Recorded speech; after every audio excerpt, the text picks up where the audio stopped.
Oh no.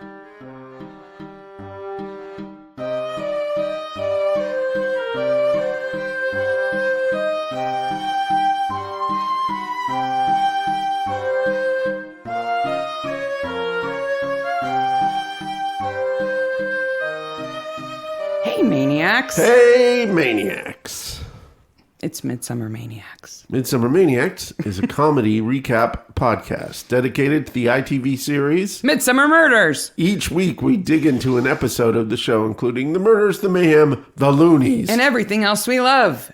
I'm Mark. You are. And I'm Sarah. And this is episode 94. The Sicilian Defense. Yes. Season 15, episode 5. If you let your kids play chess, they should be able to listen to the podcast. Yeah, I think so. There's nothing. There's no grunting. There's nothing raunchy in this episode at all. No. Something actually worse than that, I think. Yeah. To begin, guess what today is? What? Today, the 23rd of July, is the exact 2-year anniversary to when we dropped the first trailer. Cool. For the episode. I didn't know that. For the show. Yep. Yeah. So the first time that anyone could have heard anything about Midsomer Maniacs. Unless they were being real creepy. Yeah. Like hanging around in our house or something. They couldn't know. 2 years ago, huh? Yep. 2 years. It simultaneously feels like it's not been that long and like we've always done this. I don't. COVID has just screwed up my sense of time completely. It does indeed. And we, I listened back to when COVID was like first few months into COVID. I listened back to those episodes of us like with no idea what was coming. No. And then suddenly we're like, oh, we're stuck in the house forever now. Yeah. Yeah. And now we're starting to kind of come out. 2 years, huh? 2 years. 94 episodes. 94 episodes plus the mini episodes that we did. We have 10, 11 mini episodes now. Yeah. Plus the trailer. If you've been listening plus for almost Christmas 2 song. years now, thank you so much. Yep. Thank you so much. And of course, if you started listening since then, thank you. We like you too. Yes. We appreciate everybody. There's new people every week. It's great. I'm always stunned that somebody on the Facebook groups is like, I've never heard of this podcast. I'm like, I promote it twice a week on this channel. And now you've got 93 episodes to catch up on. Get going. Exactly. Days and days and days of listening. But to those us. first couple, don't worry about the audio. We got better. We got better mics. Better mics. We're Better more mixer. experienced. We only have one Jones episode left to go after this one. This is the penultimate Jones episode. Yes. Oof, I'm going to miss him. I am also But it's all good. It's all good. But I'm irate. I got to tell you. Okay. I'm mad at the Scotsman. Okay. It's a newspaper. Oh, okay. Not just random person from Scotland. The Scotsman. And it's like a comic book villain or something. Yeah, their motto is news you can trust since 1817. Mm-hmm. I beg to differ. Why so? Because in a article that it's like a blog post dated the 20th of July 2021. Mm-hmm. So just Tuesday of this week. Mm-hmm. They are talking to this guy who plays organ in churches. Okay. That's a cool thing. It's interesting, right? The second paragraph begins. How often do we watch an episode of, say, Midsomer Murders, where the village organist is a well-meaning parishioner stumbling over a simple psalm? And the answer is never. Never. Never. No. The organ players in Midsomer are actually quite talented. Scotsman just threw that in there. It's all SEO. Yep. It's just search engine optimization. They're just trying to drive traffic from people like you who would have otherwise never looked at that article. The organist who is with the funeral director's wife in his nakedness, that guy's a good organist. Yeah. He's a killer. And we almost see his organ. Yeah. But he can play. Yeah. He's not stumbling through psalms. And the girl from the piano competition from the school, when she plays organ, she plays it very well. Yep. So, Scotsman. Scotsman. That's desperate traffic driving strategy there. Yep. Shame on you. Don't fall for it. Like I did. Like you did. Spent hours yelling about the Scotsman. And now you've given them all this traffic by mentioning them. My children think, well, it's not going in the show notes. No. No. We do have lives, I swear. We have all kinds of stuff going on. And yet, Mark still finds time to get angry at a blog entry from a newspaper mentioning Midsomer in an incorrect way. In addition, today, all the official Midsomer channels have mentioned a new Midsomer book coming up. It's Can You Survive in Midsomer? It's like I think it's like a choose your own adventure kind of thing. I don't know. The guy who wrote it does Den of Geek movie books. Yeah. So I think he's pretty knowledgeable about TV and movies. So it should be fun. It comes out in September. Yeah, as soon as it's available, we will review that baby up and tell you all about it. When I looked today, it was only available on the Kindle in September in the U.S. So it may be available in... A Kindle choose your own adventure book would be kind of suck. Weird. They're all kind of choose your own adventure in the Kindle. Because you can just flip pages anytime you want. You don't have to slip your fingers in the pages the way you had to with the old choose your own adventure books. Do I want to go to page 54 or 76? I don't know. Let me read the first couple of pages. Yeah. Oh, you cheated? I did not cheat. I chose wisely after looking. That's cheating. No, it's not cheating. Cheater McCheaterson. Speaking of your comment last week, it's Midsomer Murders, not Midsomer Misdemeanors. Mm-hmm. A lot of people thought that was pretty funny. Midsomer Misdemeanors would be a completely different show. Yeah. They'd follow some PC in uniform. I'm sorry, sir, that you've littered here. You didn't pick up after your dog, sir. Yep. Gonna have to take you in. Yep. Write you a ticket. This episode, filmed in July and June 2012. Broadcast date 9th of January 2013. 6.95 million viewers. Directed by Alex Palais and written by Paul Logue. This is the chess episode. Though it really has nothing to do with chess. Very little. Yes. Chess is just the shared hobby of this village. Bishop Wood, another new place. Get it? Last Bishop week, Wood, Bishop, like a chess piece? Last week we had an entire village who loved old horror movies, and this time it's an entire village of people who like chess. Yes. That's what you have to know. That's what you have to like to live in Bishopwood. Now, this episode has a dramatic cold opening. Yes. Okay. Chess head. We have David Farmer, and there's a really good shot. I don't know if you noticed it, because sometimes when we're taking notes, I know I do this. I miss shots that don't have talking in them. But there's a really good shot of the bridge of the Farmer house with David Farmer in the front of the house with his record player. And Harriet jumping out the window. climbing out the window. Yeah. It's a really nice wide shot. Yeah, so... A shot you would not get in 4x3 television. Let's talk about this house for just a second. First of all, it's weird how many houses in this episode have bridges. Yes. Leading up to them. Edward and Vivian's house has 2 little bridges, and the farmer's cottage has a little bridge. The house that the farmers live in is called the Fisheries. Now, they're not farmers. Their name is Farmer. Right. And they live in a house called the Fisheries. Yes. Okay. It's on Soulsbridge Lane. It's beautiful. It's a listed property, of course. Of course. But I looked at a lot of pictures of this house, okay? Yeah. And that bridge is not where it is in the show. Oh. Like, as near as I could tell, they couldn't do that shot with the real bridge to the house. So do you think they made a bridge? I do. Or they moved the bridge? I think they made another bridge. Oh. And so they could include that bridge in the shot. It's a little bit farther away from the front of the house, and it's much longer. It's a really long bridge in reality. Later on, when he goes out to get his stuff in the car, and he has to go across the bridge, I'm like, oh God, that would be a pain in the butt going all the way out there. But that house is gorgeous. Yeah. But you will never guess the name of the river that it's on. What river is it on? It's the River Chess. Oh! Isn't that clever? It is clever. Clever. So Harriet hops out the window because she's off to meet Finn in the woods so they can elope. How old do you think Harriet and Finn are here? I think she's 16 and he's 17. I had some problems with their ages. I think she's 16 and he's 17. That's what I'm guessing. I would think a 16-year-old may not wear her whitest dress out possibly when sneaking out.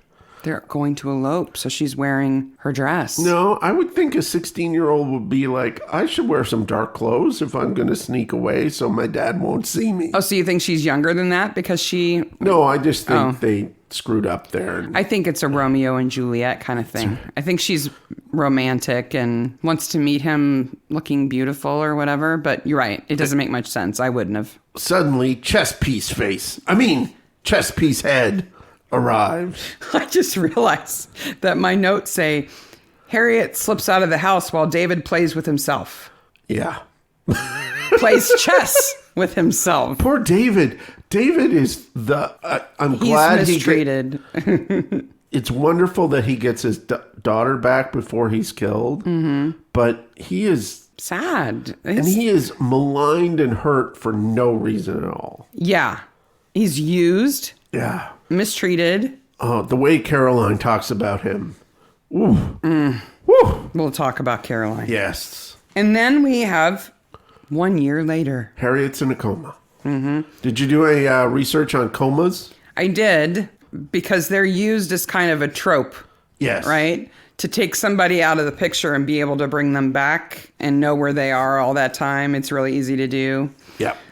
What I wasn't sure about was how realistic it was that she would wake up after having been in a coma for so long, for a whole year, and still be able to talk, not have more like muscle atrophy and that kind of stuff. I mean, they do some PT with her, which they would have to. Yes. But... Though David's like, here, look at these pictures while you're doing PT. Yeah, but there's a big flaw. They messed up. Yeah. The writers messed up because they've got her with a breathing tube in her neck when she's in bed. Yes. And later she has no scar there at all. No, nothing. none at all. Nothing. Nope. So the difference between being in a coma, being unconscious, being vegetative, and being asleep are basically down to two things. Okay. Wakefulness and awareness. Okay. Right? If you're in a coma, you are neither aware or awake. You could stab her with a needle and she wouldn't respond. Loud noises, nothing. You get no rapid eye movement.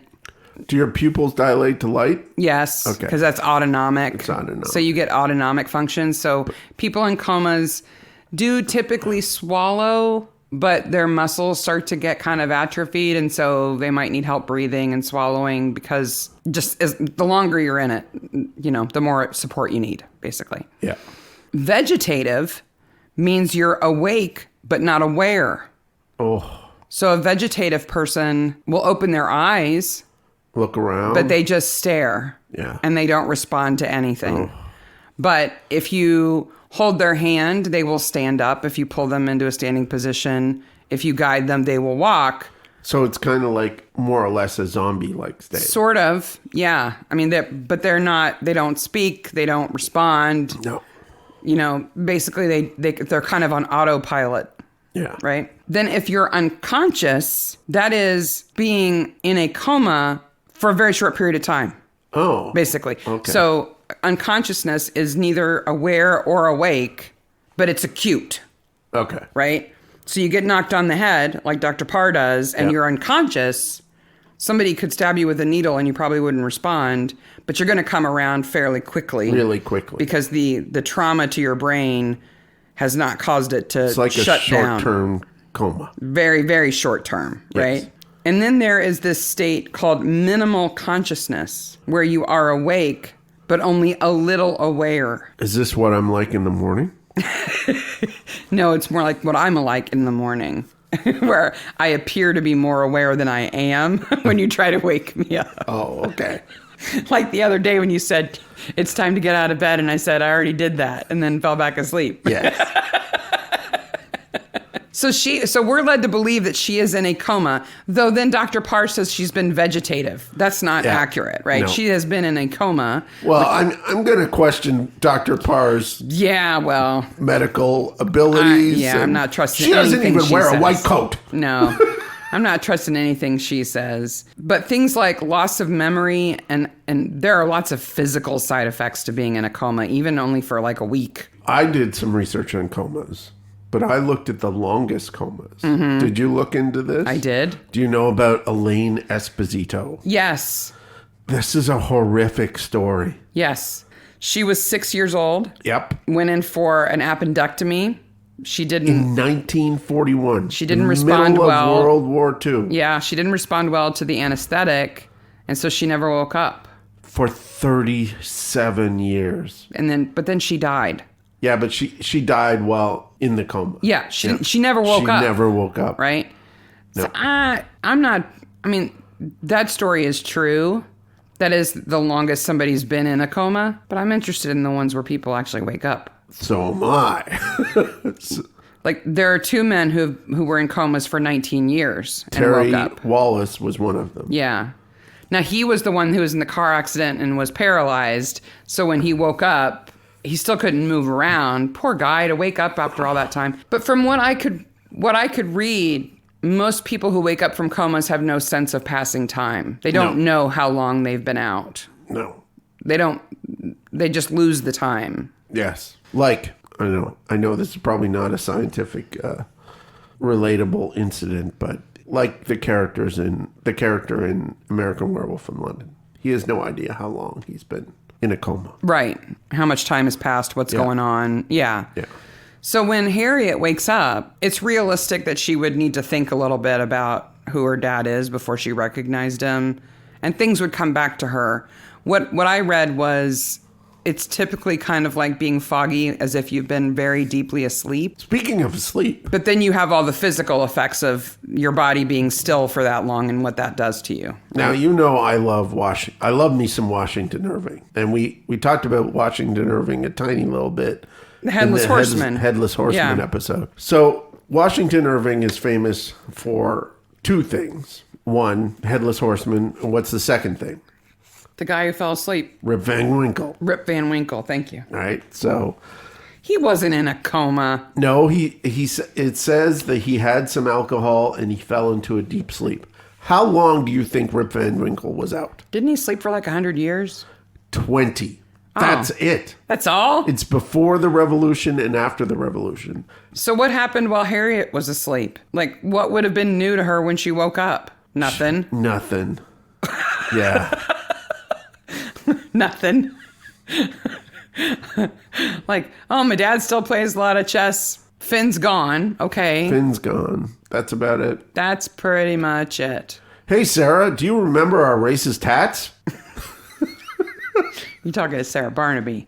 I don't think you can recycle sombreros. I don't think so either. Now, if you took the strings off of them, you might be able to compost them. Maybe. Because they're straw. Maybe. But I don't even think you could do that. Sykes has his own box. That's pretty impressive.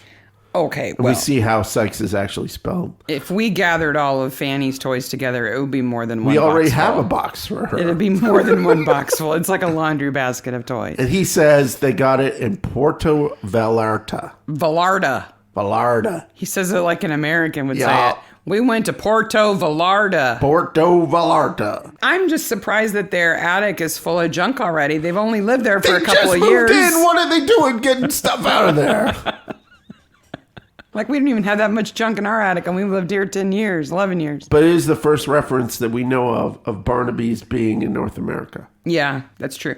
Well, they're traveled. I think that Tom and Joyce traveled, too. They just didn't talk about it. They didn't talk about North America. No. That is literally the worst Clint Eastwood impression ever. But she's being fun. Yes. Which is nice to see. But what I loved about it, so Jones walks up while she's doing it. She puts the gun behind her back. She puts the gun behind her back. And it's just her fingers. It's just her fingers.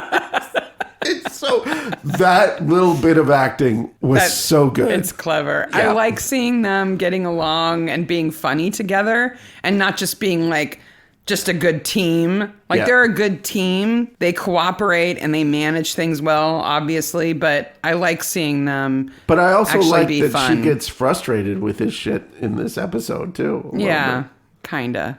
But she's got a project. This is what Midsomer does to women. Yes. They give them projects, and then they're unreasonable about it. Because everyone else in town is at the Bishopwood chess tournament. Now, I have some problems with this chess tournament. Of course you do. Boy, do I ever.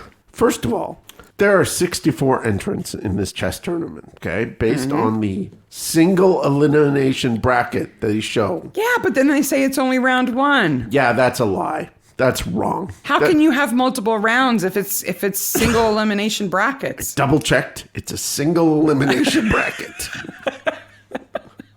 So when Robson gets beat by Jamie, he's done. He's done. He's out. Yes. Right? Absolutely. He should be, but no. It's some new kind of bracket that I've never heard of before. I guess. And there are not 64 people in that room. I counted. Oh, you're obsessive now. You are really obsessive. I don't know much about chess at all. I mean, I know sort of the basics about it, but when it, like, I know what pieces are allowed to move in what way and how you win. But this whole culture of, like, competitive, serious chess, I don't know a lot about. Plus, so what I like about the competitive, serious chess is there is a notion of book. Do you know about this when it comes to chess? The idea is that to win at chess, you really have to go off book. Right, because book is all the predicted smart moves that someone would make given any situation in chess. You have to basically do a dumb, unexpected move, which later turns out to be a winning move. Mm-hmm. But then that suddenly becomes book.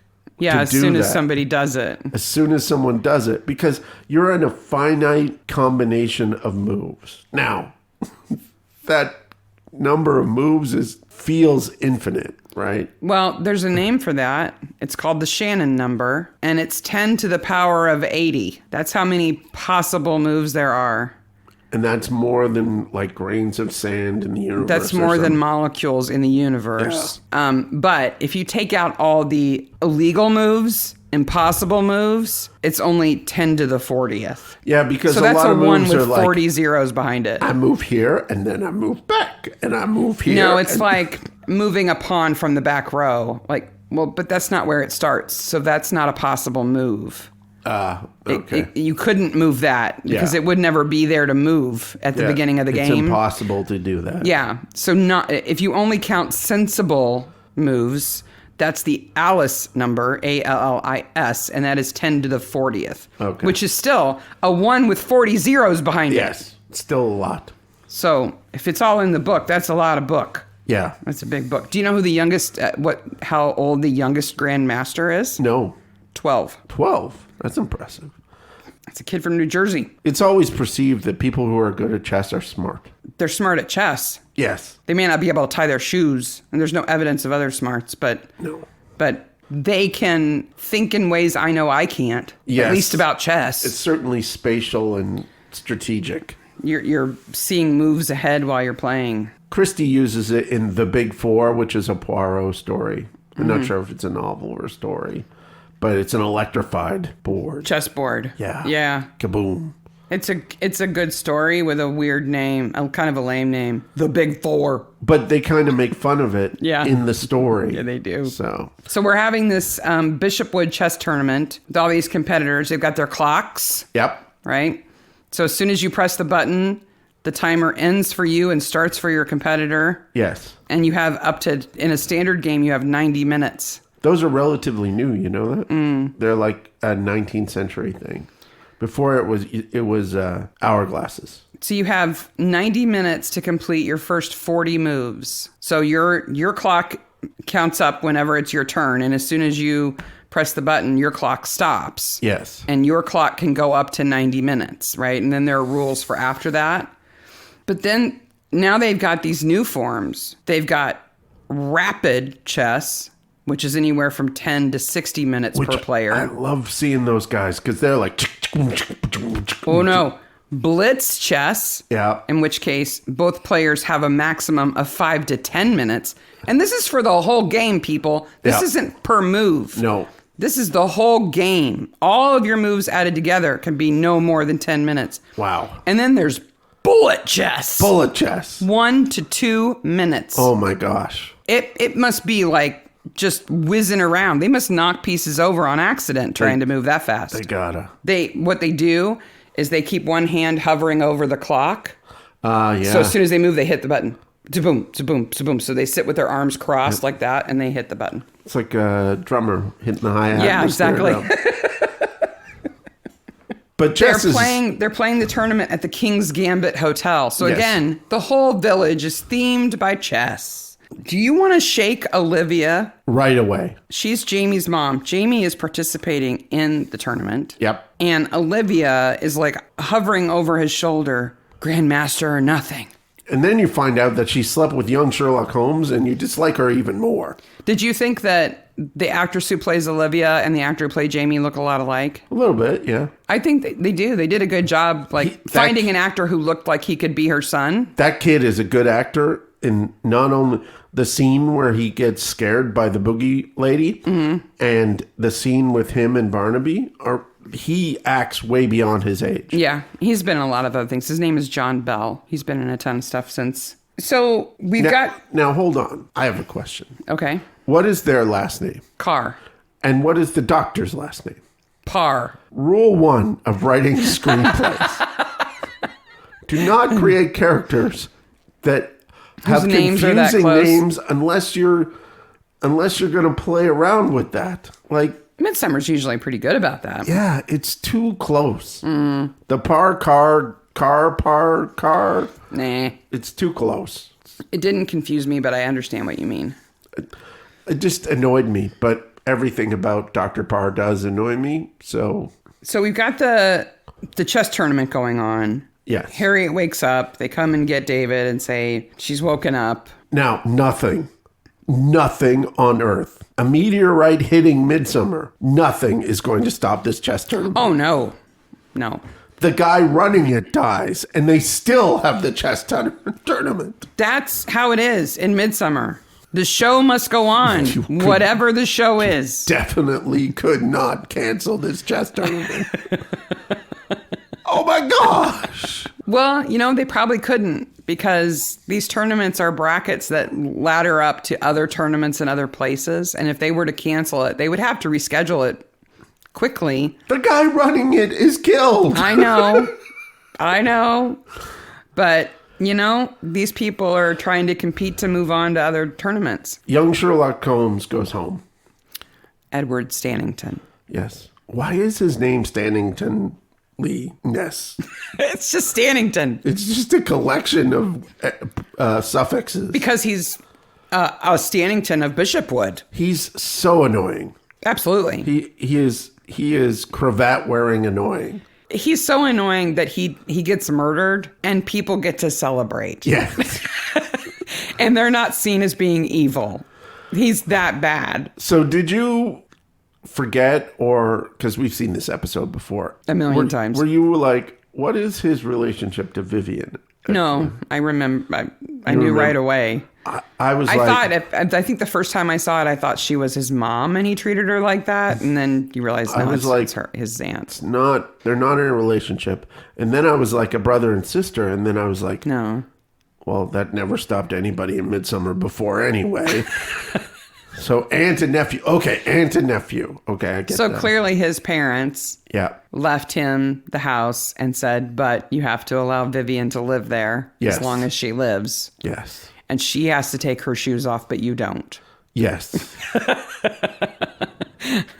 So Edward Stannington, I always want to call him just Stanton. It's Stannington, played by Nicholas Rao. Yep. He was also in The Fisher King. He gets shot with an arrow in the back in the Fisher King episode. I believe he was in a movie in the 80s called Young Sherlock Holmes. Yeah. Did you know he was in Seed of Chucky? I did. That's the third Chucky movie, right? Because there's Chucky, Bride of Chucky, then Seed of Chucky. Yes. And he's in a movie called Eat Locals, which you guys should watch. Yes. It's a bunch of British actors pretending to be vampires meeting in an old farmhouse to like make like agree like they're a council of vampires or whatever, and these British military guys try to take them out, and it's very funny. It is funny. Very funny. The ending could have been stronger, but it's funny. But it's absolutely worthwhile. And Nicholas Rao is a military guy in that movie. Yep. I know we didn't mention that when we covered The Fisher King because we hadn't seen it yet. I don't even know if it was out yet. Mm-hmm. It's a fairly new movie. Oh, he's still working. Yeah. Oh, yeah. So, yeah, the way he treats her, I have a lot of respect for Vivian because she doesn't let him get to her. Yeah. So Vivian is played by Cheryl Campbell. Yes, that's who her was name. Also in Beyond the Grave, the episode with the painting restoration and the ghosts. And Sharon Campbell is fantastic. Cheryl. Mm-hmm. Cheryl. She was in a movie called The Shooting Party that I fell in love with this week. She's in a lot of great stuff. Yeah. Yeah. But boy, when he dies, she's like, oh. Woohoo! Wait a minute. I'm free! I can go in the big house now. I can walk all over the house in my shoes if I want to. Yes. And then we get the Robson house. Yes. So the Robsons, they're the modern family because he does computer stuff. He does computer stuff. He lives on juice. His company made a game called Knight to King. Mm-hmm. Now, we're never told what this game is like. It was the first online chess game. But that's not amazing. I imagine AOL had chess. But it was the first online chess tournament game. Yes, they had a tournament to promote it, but I don't think that was the game. It wasn't battle chess. That's all I have to say. It must have been awesome because he clearly made a mint. Yep. Battle chess is this early 90s video game that was a DOS-based game which had really creepy, trashy characters in it. It was fantastic. Like the queen in battle chess is like totally trashy and like booby-tastic? Booby-tastic and saunters around the board. And yeah. So it's chess for teenage boys. Yeah, I'll put a link for battle chess. It's awesome. The house that the Robsons live in is incredible. It's super modern. It's up on stilts. It's a house called the Hind House. Yes. And the reason why it's on stilts is that it sits on a river. So you see Wendy and Dr. Parr go out to the dock. Yes. On the river. It does sit very near water. And that river regularly floods up to about 3 meters up. So that's why the house is on stilts. Yeah. The pictures online, I looked up this house. The people who live there have another parking lot where they park their cars up on the hill when the river's high. And they keep some waiters there in a shed. So when they want to go home, they slip into their waiters and walk down to the house. Jeez. What a hassle. Yeah. Said the people who lived on top of a hill. We live on top of a hill. But it's it's an amazing house. Yeah. But I think the contrast is what's important, that they live in this ultra modern, sleek, he only drinks juice from his own juice machine all the time guy. Yeah, and Finn is a weird character because he is portrayed as being like a juvenile delinquent, but then he's going mountain climbing with his dad, and yet he's really caring to Harriet. Like, did you get the impression he was supposed to be a delinquent? I thought he was just supposed to be a Lothario. No, like his parents knew that he was says in the car, a little too into girls. I think he sort of said he was a known entity. Okay, but clearly to his mom and dad, he's Mr. Goody Two Shoes. Yes, that is the worst Photoshop pictured ever. By the way, oh my god, that huge blow up of the two of them in the Pyrenees. Nothing shows Photoshop like blowing it up to life size. Yeah. Like you just cropped Finn's head off a different photo and just put it like on his there. Hair is vertical at one point. Yeah. It's just bad. Wait a minute. Young Sherlock Holmes' car is suddenly busted. Did you get to the point where you're watching the episode and you're like, how did his car get busted? I went back like 10 minutes. I'm like, no, he leaves the house. We don't see a car busting scene. There was something cut there. We don't even see him go to the woods. Yeah. I think something was cut there. So here's what happened. He gets the registered letter. Yep. He opens it up. There's key information in there. Yep. He calls Olivia and says, meet me in the woods. Why does he call Olivia? I don't know. Something makes him and Olivia meet in the woods. He pisses her off, so she rams his car and leaves. But we don't hear about that till later. Yeah. And she kind of mentions it like an aside. Yeah. Like, there's definitely a scene missing there. I think they were pressed for time in this episode. And how does the person who is out there to kill him, Dr. Parr, yes. How does she know that they're going there? And does she carry around an axe with her all the time? This lady? Maybe. But it's a climbing axe. Yeah. She is horrible. I'm saving my vitriol for her for the end. Because she is horrific. She may be the person in Midsomer I dislike the most. Just because she's absolutely psychopathic? And tortures children. Yeah. And tortures other people because she wasn't there when her brother was suicidal. Mm-hmm. It's all about grief, Sarah. The whole episode is about grief. No, it's not. Did you notice on young Sherlock Holmes's desk, he has a weird horse tentacle head statue thing? Mm-hmm. It was weird, wasn't Everything there is related to chess. Yeah. And they are descendants of Reverend Stannington. Who was not the world chess champion in 1893 to 1904. No, that was Wilhelm Steinitz. No, it wasn't. Yes. It was Emanuel Lasker from Germany. He held it from 94 to 1910. Yes. So before him was Wilhelm. Yes. What's his face? Somewhere in the transition period between 93 and 94 were those two men. There's no actual bishop. No. So I did a search on interesting chess facts. And this Vladimir Kostelov, who he's supposed to be writing a book about, doesn't exist either. No, he doesn't exist either. But I did come up with some interesting, couple of interesting chess facts that I had to double check because I wasn't sure if they were real. And then I wasn't sure, it didn't sit right to me. So the first one is that in 1973 in Cleveland, do you know about this? No. The police broke up a chess tournament. What, chess players were getting out of control? It was seen as gambling. Oh, so people were placing bets on it. Yes. Okay. And I thought I found a couple of websites that mentioned this. Oh, they took pinball machines away because they thought they were gambling. Everybody talks about pinball machines on the same website. Yep. But no real evidence that this happened. But then this has happened sooner than that. More recently than that? When do you think that happened? I don't know. 1990. Whoa. In Los Angeles. And I found a Los Angeles Times article. About a chess tournament being broken up for gambling. Yes. And the paper has some fun with it. So the article is entitled, Police Take Chess Move Back and Tear Up Tickets. So this is from January 27th, 1990, 12 a.m. That's 31 years ago, you know. Yeah. Okay. It's not recent. It is. 31 years ago.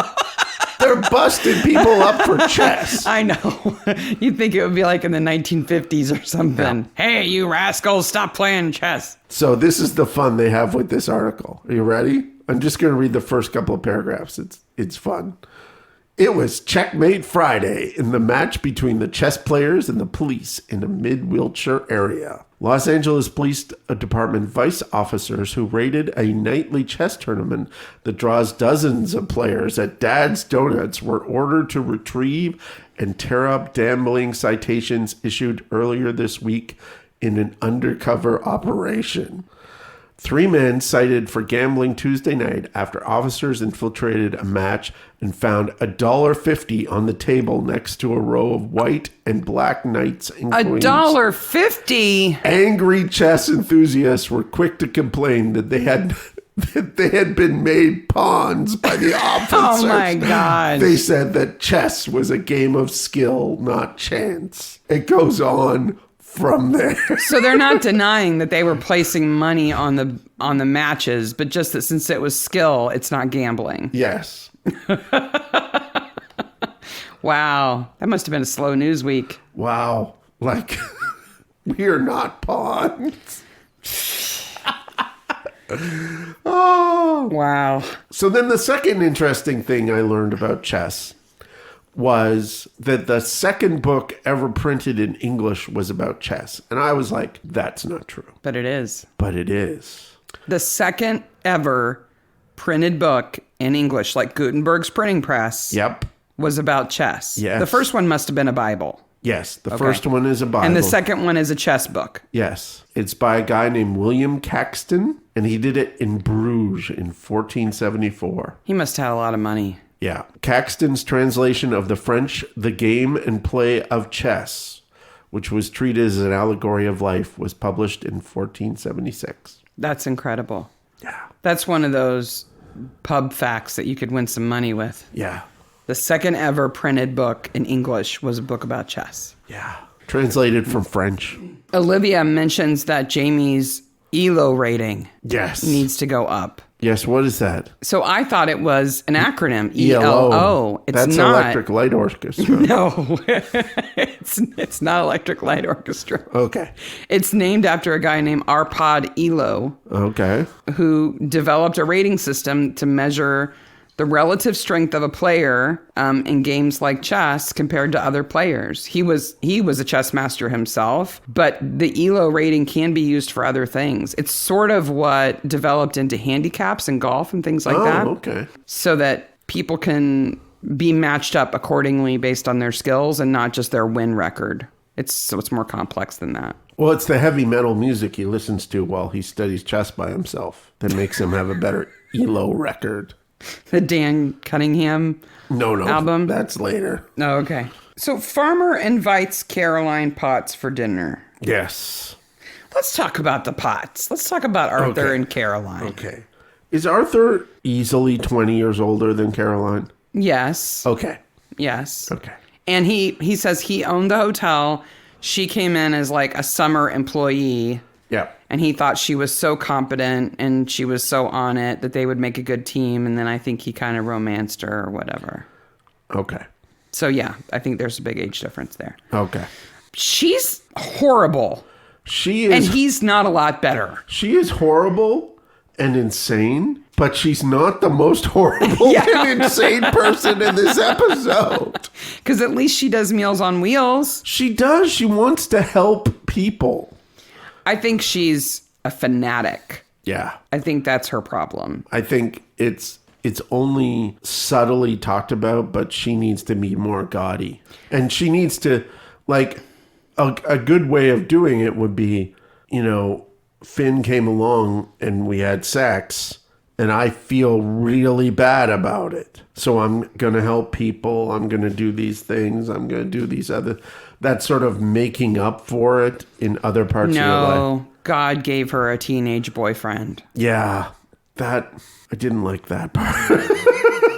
She says she wanted to become a nun. Can you imagine Caroline as a nun? She would have killed people like in the Nun episode. She would have been awful. She would have been. But Arthur is a cheapskate. He's a half-asser. And I'm not going to say he's a schmoozer. He's got this investment opportunity, which is basically bail my hotel out. Yes. Okay. I also want to talk about something.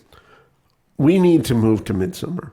Okay. Because in Midsomer, 2 people can run a hotel. An entire hotel. 3 people, I counted, can run a hospital. Oh, yeah. A giant hospital. Yeah. And one of them doesn't even have to wear a white coat. It's a cottage hospital. I don't care. It's got 5 million rooms. It's got at least a dozen patients. At least. At least 3 people. It's not like a nursing home. It's not a long-term care facility. No. It's a hospital. No.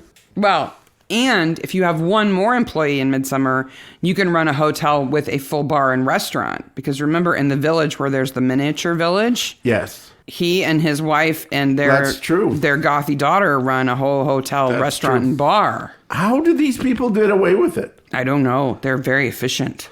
Because there's no other explanation of why people would not have found Finn either. Some maintenance dude would have found him down there. All he needed to do was make noise. Yes. That's how Jones finds him. Jones finds him in 2 seconds. I think it's because he's usually unconscious. She keeps him doped up so he doesn't yell. For months? Oh. For 12 months. Poor Finn. Finn is another person in this episode who is treated like crap. Yes. For no reason at all. Yes. Except for he wants to be with the person he likes. So Jamie is sent home from the hotel so Olivia can talk to the cops. Yes. And then he's haunted? Yeah, so house? we talked about this before the podcast. I think it's implied that it's Dr. Carr. Parr. Sorry.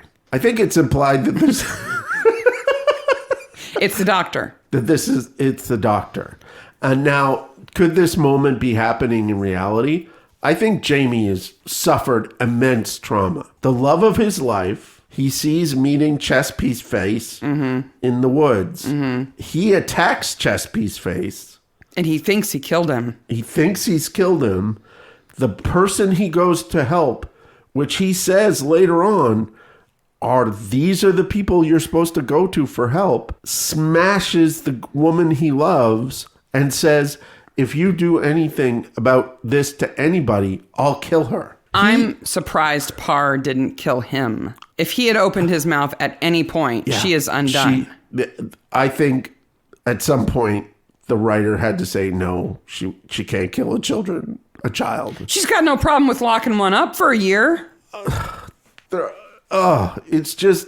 He must be terrified. I'm surprised he can walk and talk. Can you imagine doing that to a child?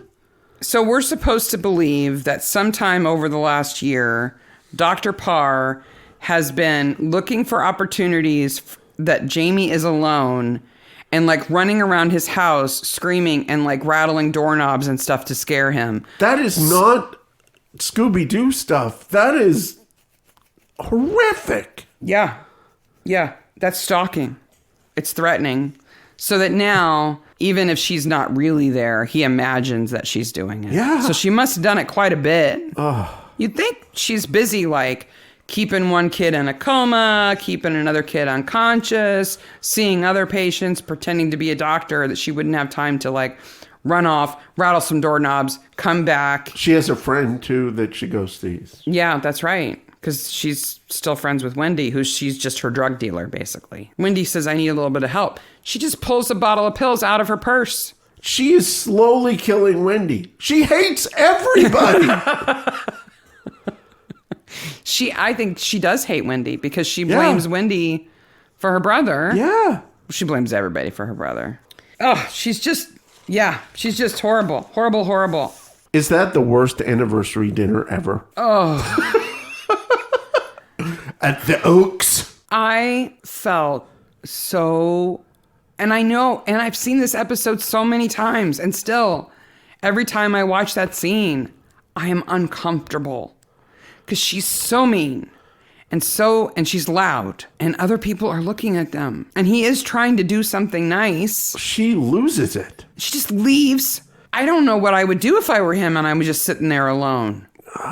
I've ordered this meal. I've made this reservation. I've had them make us a cake special for our anniversary, and you just walk out? Yeah. He runs a shoddy hotel, and he's kind of a schemer, and he puts a cat in the freezer. Cat killer. But even after she does that to him, he makes her an alibi. Yeah. It's just... Which I don't think a lot of people would do. And be like, you walked out on me. You're a jerk. You're mean to me every day. I don't know where she was. Yeah. She left. She probably killed people. It was probably her. The worst anniversary dinner ever, which is then followed by the worst date night dinner ever. Poor David. So he's ready. He's dressed up. He's got the candles. He's made a nice table. Got the music on.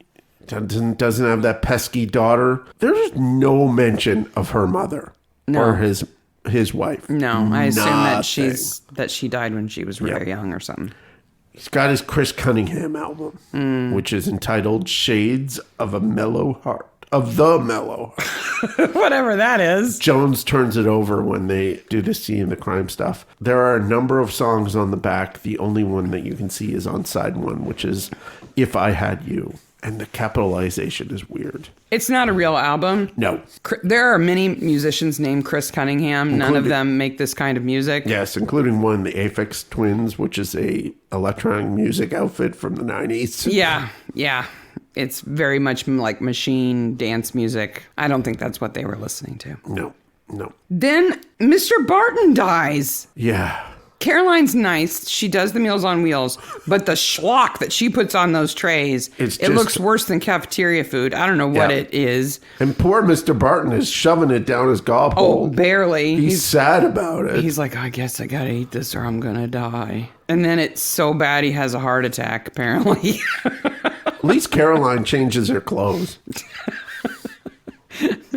And Vivian finds him. Yeah. I guess she goes looking because of Marion Green, because she suspected that Caroline killed another old lady. So now she just follows her around on her Meals on Wheels rounds to make sure she's not poisoning people. They said, "Where's the cat?" I was like, "He's in the evidence room." Oh, deep cuts. Well, at least she's not including the cat in the food. I was afraid that's what Arthur was going to say, was that they ate the cat, or I don't know. The angel of death. When that freezer cat falls on the floor and skids over to Jones's feet, I was like, wow, that's a solidly frozen cat. Okay. We are missing a Midsomer Show spinoff. And we haven't talked about this. It needs to be the Faye Bell Mysteries. Oh, she's awesome. She the is lip reader. Fantastic. She come in. She's like, I'm the lip reader. Who's going to pay me? Like, she just walks into the cop shop. It's fantastic. She is in 2 scenes and eats up all of it. She's good at her job. She's good at her job. She's a good actress. Where is my Faye Bell show? She's played by Sophie Stone. Let's give her lots of credit because she does a great job. She does. Then you didn't write these love poems about me. Who did? Your other girlfriend, Jenny. When Harriet and Dr. Parr go home, Dr. Parr takes Harriet home. Yes. And Caroline comes busting through that door. Whammo! She's like a monster. She is. She smashes her with a pot. I don't even know where the pot came from. She needs Finn right then. Where is my Finn? And then she like drags Harriet into the woods by her hair. Harriet is having a bad time in this show. Poor Harriet. And like, talk about trauma inducing. Oh my gosh. I mean, Caroline is mean. Yeah. Mean. I really think this episode should end with Caroline and Dr. Parr fighting to the death in the woods. I don't know who would win. Or maybe in that totally weird cell that Caroline is in that has nothing in it at all. That's what they do in holding cells. They don't give you anything. That is weird. She's lucky she's got a little mattress on her concrete and block. We don't interrogate in interrogation rooms anymore. We interrogate in the little interrogation seating area in front of my office. Yes. But man, she smashes Dr. Parr on the head with the flower pot, drags Harriet out. Yep. And she's like all teeth all the time. And if you haven't seen it, you're like, okay, this is it. Caroline's the killer. Yeah. And then she goes, where is my Finn? And you're like, what? Wait a minute. Yeah. You're like a 40-year-old woman. And you're in love with a Finn. 17-year-old? My beautiful Finn. Like, I don't think he's as committed to you as you are to him. When Dr. Parr wakes up, her first thought is, maybe there's someone crazier than I am. Wait a minute. I'm the killer around here. Who bonked me on the head? Was I vegetative or was I in a coma? And then she calls the cops and gets involved with the cops. She is so brazen in this episode. It's smart to inject yourself in the investigation so you know what's going on. You know if they're getting close. I think that's clever. This was always about Finn. Dr. Parr fools them so much that when they realize Harriet is in trouble, they trust Dr. Parr to look after her while they think they're off to find the killer. Exactly. And Parr is played by Julie Graham. Yeah. Who, she's such a good actress. Let me tell you 4 shows that she's been in that if you haven't seen, you should watch right now. Are you ready? Write these down. Yeah. Queens of Mystery. Yes. Bletchley, all of the Bletchley Park, and the second season where they go to the United States, they're both awesome. Yep. Shetland. Yep. And you might argue with this one, but I'm going to say Bone Kickers. Because I think Bone Kickers is a fun show. Yep. It's not completely realistic. No. They're archaeologists. They do solve crimes. They do things that archaeologists wouldn't do, but it's very fun. So Jones is at the hospital. He thinks somebody's coming to get Harriet. He tells Dr. Parr, keep an eye on her. Yep. Lock the doors. Yep. And then he hears Finn yelling. Why has Finn not been yelling all the time? Constantly for a year, I would be screaming. I would be saying, my name is Finn and I'm locked in the basement. Okay, so this is what happened on Chess Piece Head Night, which is never talked about. That they never find the chess piece head. They never make reference to the chess piece head. He was just having some fun. He was just... I don't know why. Finn doesn't play chess. Nope. As far as we know. He was just having some fun. Yep. So they're going to elope. Mm-hmm. She leaves the note for her dad. Mm-hmm. She takes off. Mm-hmm. Finn freaks her out with the chess head. Ha ha, just joking. This is Keystone Cops in the Woods. Oh, yeah. Because remember, Robinson is going after Finn. Yes. So his dad is trying to find him. Yep. In the woods. Mm-hmm. All these people are driving around on this night. Yeah. Okay. I don't know how Jamie knows that Finn and Harriet are eloping. I can only guess that they were kind of friendly. Maybe. And maybe they mentioned it or he overheard them talk about it. One scene at the festival, him overhearing what they're going to do. He took all those photos of her. Yep. Maybe he took that video. I think there was more to that.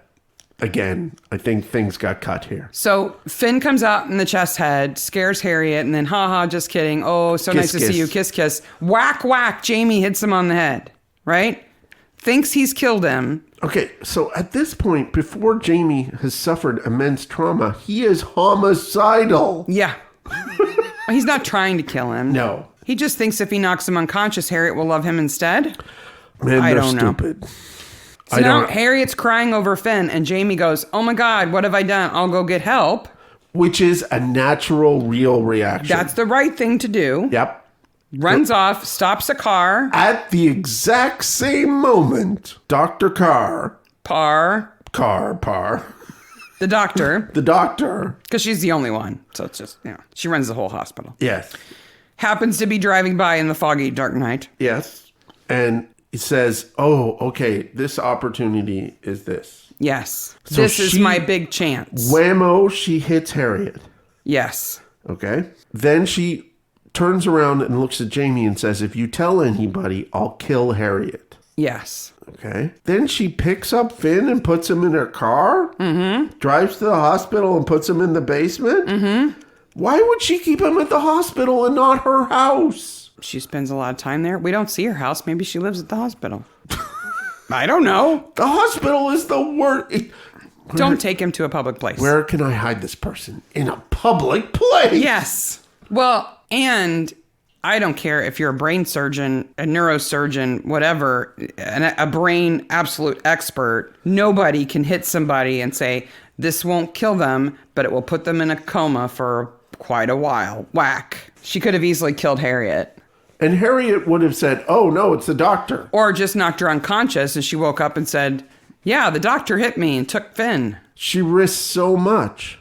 Now, Harriet waking up causes her, she's lucky. Sets everything off. She's lucky that Harriet went into the coma. Yeah. Because this would have happened a year earlier. Yeah. And I would have thought that she was actually keeping Harriet in the coma on the down low. Yeah. Except that she wakes up. Yeah. So she must not have been. No. But maybe she should have been. So Jones finds Finn in the basement. I like how Finn is almost aggressive with Jones. He's crazy. He's been locked up for a year. He's like, this is no rescue, mate. Yeah. You're not doing a good job. And if you touch me, I'm going to freak out. Yeah. Has she been shaving Finn? Because he should have a little more growth than that on his face. As far as I'm concerned, he hasn't had a bath in a year. Yeah. His hair has grown quite a bit, and that's realistic. Your hair grows about 6 inches a year. So his hair could be that long. Maybe he just doesn't grow a lot of facial hair. And there's a good bit of writing here where he goes, are you real? Yeah. First of all, that's a good bit of writing. And then he says, maybe I've been here 3 or 4 months. Yeah, he doesn't know how long he's been there. And that like, is so heartbreaking. Because he's just a kid. Yeah. He might be 18 now. Yeah. He's not any older than that. No. But Parr comes in from the other direction, right? So Jones is on one side of the locked door. Finn and Parr are on the other side. Yep. She's about to inject Finn with some stuff. And Jones talks to her, and she basically admits everything. What does she think is going to happen? Does she think she's going to go around and kill Jones too? Okay, under the topic loony, in my notes, I have, what is her end game at this point? I don't know. I do not know. Because she says that she's going to kill Harriet off over the next few weeks. You're not going to have a next few weeks. No. I mean, she's going to have to kill Jones and Finn, and then Harriet, and then... Well, you know, Wendy? Doctors don't hurt people. Except all the people you killed. Yeah.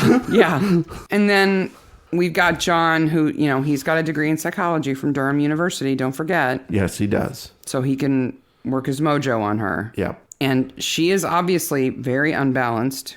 Yep. So I'm fully convinced that could work, that he could talk to her. I do, but she switches between don't role play with me and I'm role playing a little too quickly. Yeah, they've only got so much time in the episode. Well, again, I think this is hurried here at the end. But man, she is super crazy. So she has put one kid in a coma. Yep. Locked another kid up for a year. Yep. Killed young Sherlock Holmes with a climbing axe in his spine. Throws. In his spine. She must have practiced that. And then she gets it back out again and takes it away. Yep. David, she strangles with a rope. Yeah. And terrorizes Jamie. This over a year. I mean, this is not like I poisoned them from a distance kind of stuff. No. She's nuts. And all of this because her brother committed suicide and she couldn't do anything to stop him. Yeah. Having had a suicide in my family, you feel that way. You feel like, what could I have done? Should I have done? If I had an opportunity, could I have made a difference? I understand that feeling. Yeah. But it does not turn into this. No, it does not turn into that. She's super crazy. She's made a mess. Oh, yeah. It's quite a mess. I'll say. Yeah. Now, let's talk about the giant elephant in the room. How does Barnaby know it's her? Well, he gets the notes about Jason Winter, her brother. Yeah. Who was the one who Carr. beat the chess game and was so fantastic and was one of the programmers, right? That Robinson helps them. He's a jerk who only drinks shakes, but he is, again, a victim of all this. Oh, yeah. Absolutely. And helps them at the very end. Yeah. And he's justifiably pissed that they have not found his son. Agreed. Yeah. Because all they had to do was go to the hospital. So he says that Jason Winter grew up in Carr. Yeah. Or Wendy tells him that he had a rough life as a kid. But he gets notification of it, like papers. I'm assuming somewhere in there was Sister Parr. Sister Parr, who doesn't change her clothes. You're really worked up about the fact that she's wearing the same outfit for the whole episode. She wears the same thing. The entire episode. She changes her shirt twice. I looked. Now, she's a beautiful woman. She's striking. I don't mind looking at her, but... She might smell by now. Especially since she's running around so much. She's like shaking doors at Jamie's and she's killing David and axing, young Sherlock Holmes and running around and... Yeah. She's got a lot going on. She has a lot going on. So you think that he got Jason Winter's care records and they said... He has a sister named Laura Parr. Yep. They have different names. Yep. Well, it's a half-sister, I bet. So I figured she was adopted. Okay. And her last name changed. Oh, that could work too. No. because then Barnaby would never know it's her. Never know it's her. Again, it's rushed. This is a super fun episode. I love Midsomer. I love how crazy she is. She is. But that bothers me. Yeah. That he knows it's her and we don't. Yep. And we aren't privy to the piece of evidence that tipped him off. Yeah. That breaks the rules. Yes. And I don't like it. Yes. Do you know about the rules? So the rules are an Agatha Christie thing, aren't they? Back in the 1920s, Agatha Christie was in a club with other Golden Age mystery writers, and they came up with this list of 10 rules that they agreed to. And not every good mystery adheres to them. No. It's okay if it doesn't. But Midsomer is usually really good at this, right? So I'll give you this super quick version. So you probably heard reference to these rules. Basically, it's saying that good mysteries should be fair to the reader. The reader should have a chance to figure it out. Well, that's what they're about. If you're making a whodunit, you have to give the reader the clues so that they can reach the conclusion before you. It's the difference between mystery and suspense. Yeah. You can have suspense and the reader doesn't have to be privy to all the information. But if it's a mystery, we should be given every clue that the detective is given so we have just as much chance of figuring it out. Yes. So the rules are that the criminal should be mentioned early in the story and should be an integral part, right? Yep. You can't just have somebody come in at the last minute who nobody's ever seen and he's the killer. Yep. Right? Dr. Parr does this. You can't have supernatural or preternatural things that don't get ruled out, right? Yep. So you can't say, oh, a ghost did it. Yeah. That's not fair. Yep. There can't be more than one secret room or passage. So you can't have this like hidden way of getting around a locked room mystery kind of thing. The murders can't be committed with some kind of imagined or undiscovered poison or something that the reader couldn't anticipate being possible. Yep. This next rule is problematic in the way that it's worded, but it's no Chinaman must figure in the story. Which is horribly racist, but what they're implying is no outsider out of the middle of nowhere comes in and does the killing. You can't use somebody who's foreign, either by ethnicity, religion, geography, or in some other way, who is foreign to the locals as a scapegoat, basically. Yes. You can't just say the foreigner did it. Christie plays with that. She plays with it, but she never does it. Yeah. The detective can't solve the murder by accident. No. He can't commit the crime. No. Right? So he can't be the killer. Yeah.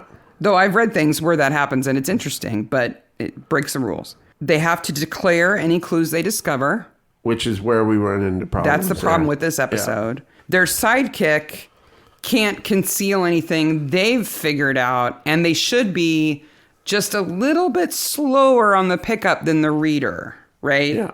So Watson helps us as readers understand what Sherlock already gets because he's like, wait a minute, I don't get it. And Sherlock has to explain things to him. It's so that you can have dialogue for exposition instead of thought exposition. And things get explained to us as readers in case we miss them. Yeah. And you can't have doubles or twins unless we're duly prepared for them, right? Unless it's an important part of the story that there are twins. You can't say, oh, Dr. Parr didn't do it. Her twin sister did, who we've never heard of before, right? Yes. In general, Midsomer follows these rules. They broke that rule about the clues that the detective has that we don't have in this particular episode. And we'll put a link to these rules if they did it just because they accidentally edited out a scene where the information would have been presented, even if he had just said, oh, that's interesting. It says here he had a sister. They were separated and her last name was Parr. And then he runs out of the room. Or she was adopted by a family whose name was Parr or something. Or anything. Or it's a great TV trope who was adopted by a family named, oh my God, Jones. Yeah. And then he runs out. And then we could guess, oh, it was Parr. Yeah. That's how he figured it out. But I don't know. And listeners, if you saw something that we didn't see that gave you that clue and we just didn't pick up on it, tell us. Yeah. Because Midsommar's always super good about not breaking these rules. We watch and being a lot super of these fair, episodes. So. Being super fair with us, so we have a chance to solve the crime and understand what's happening. We watch so But in many this of these one- episodes that we make up that Kate goes to pubs. I know. Kate does not go to a pub in I this episode. swear there's a scene where she's in a pub. I don't know where it is, but I swear she does. Okay. Are you ready for Best Corpse? The final thing I want to say about this episode, as we cover the episode, is a sure sign that this episode is short. Like They had to edit things they down had to get edit it things in down time. and rush. There is a no man's land of trauma laid waste Yeah. because of this woman. Yeah. And they just get in their car and leave. It's unresolved. They just, oh, well, that's the end. Harriet is going to have problems for the rest of her life. Finn is going to have problems. So is Jamie. Jamie is going to have... The Robsons, are they ever going to trust anyone ever again? Yeah, certainly not a doctor. I don't think so. Everybody Yeah. I just hope Faye gets wrecked paid. or destroyed. I hope Faye the lip reader gets paid. I hope Faye gets paid. Did you recognize Finn, by the way? The actor who plays Finn? No. He's played by Royce Pearson, who most recently was in The Irregulars, and he plays Watson. That's right. If you haven't seen The Irregulars yet, check it out. It's about the group of kids who Sherlock and Watson turn to, the Baker Street Irregulars. Yep. But it's much more than that. It's so good. And it's not a detective show. No, and it's really not about Sherlock Holmes. Nope. It's about the Irregulars. Yep, And it's really good. It's really good. You should check it out. But yeah, he plays Watson in that. Yeah. Okay, Best Corpse. Nice corpse. The cat. Charlie? Yep. I would say Our choices are David, Stannington, Mr. Barton, and Charlie. I would say Mr. Barton. Me too. He does Even though he's not murdered. He's pretty close to being dead anyway. He's an old dude. Oh, that's not nice. No, but he does a really good job of playing a corpse. But when that cat comes out of the freezer and bounces at Jones's feet, I said out loud, "Best corpse." We can say it's a tie between Mr. Barton and Charlie. Okay. We've kind of already talked about after the credits. There's trauma all over the place. Everyone is destroyed. I was really glad to see the scene though when Finn is at Harriet's bedside With her eyelashes that make noise. go thump, thump, thump, thump. Thump, thump, thump, thump, thump. He is legitimately happy to see her, and he asks about her immediately. They are in love. Yeah, he's not playing games with her. No. What is going to happen to Caroline Potts? She's going to jail. She assaulted the doctor. Now, the doctor was a crazy lady. She assaulted Harriet. Harriet was a crazy lady. She had sex with a minor. She's a crazy lady. I don't think she will. I think They charge her. She goes to trial, and the judge goes, yeah, okay, so who did you assault? Oh, that woman who killed all those people? Did you know she was a killer? Well, you didn't know she was a killer. Well, don't do it again. But then what happens with her? Maybe she goes off and becomes a nun. She's loony. She's got some self-reflection to do. Yeah. She and Arthur are not going to stay together. She needs to talk to a priest. And Arthur needs to sell that hotel. Yes, because it's not going to make any money. He's not going to be able to run it on his How own. many people has he poisoned? Do you think they'll still have chess tournaments there? I don't know. Maybe they should do Kitchen Hell. Hell's Kitchen. All right. I don't have any bad movies for you this week.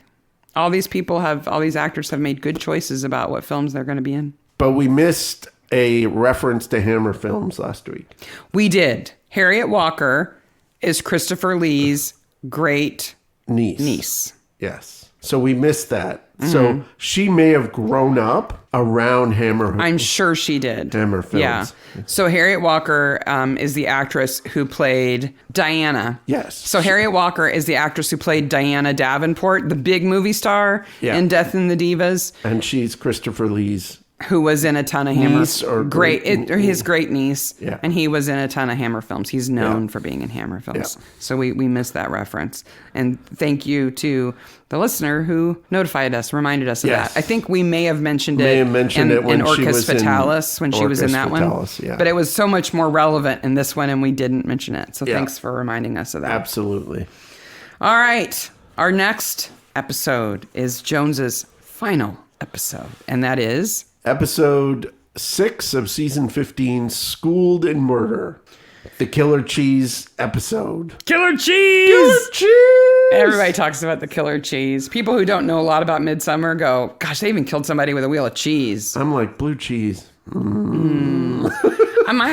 My thought is always, they killed somebody in a dryer. That's a little bit crazier than cheese. Well, and they just kind of put their picture on the dryer. All right. Remember that we're Midsomer Maniacs on Twitter, Instagram, and email, and we're also in the Facebook groups and the subreddit. Remember to like and subscribe and hit the bell on our YouTube channel if you like this episode, and if you really liked it, tell all your friends. Tell your friends. They're maniacs too. You know they are. Just keeping it to themselves. Absolutely. Happy anniversary. Happy 2-year podcast anniversary. Yep. Hey. All Bye, right. Maniacs. Bye, Maniacs.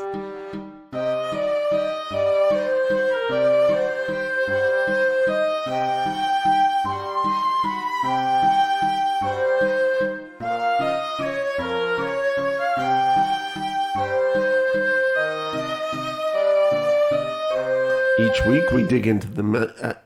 each week we...